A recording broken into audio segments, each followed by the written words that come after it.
Withdrawing money from your eBay account to your bank account is a straightforward process. Follow these steps to ensure a smooth transaction. Step 1. Log into your eBay account. Start by visiting the eBay website and logging into your account using your username and password. Step 2. Access your payment accounts. Once logged in, navigate to the My eBay section. From there, select Account and then click on Payments to access your payment settings. Step 3. Choose Withdraw Funds. In the Payments section, look for the option to withdraw funds. Click on it to begin the withdrawal process. Step 4. Select your bank account. You will need to choose the bank account where you want the funds to be transferred. If you haven't linked a bank account yet, you will need to add one by providing the necessary banking details. Step 5. Confirm withdrawal. After selecting your bank account, enter the amount you wish to withdraw and confirm the transaction. Review the details to ensure everything is correct before finalizing the withdrawal.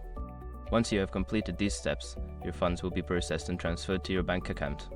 Keep an eye on your bank account for the deposit, which may take a few business days to appear.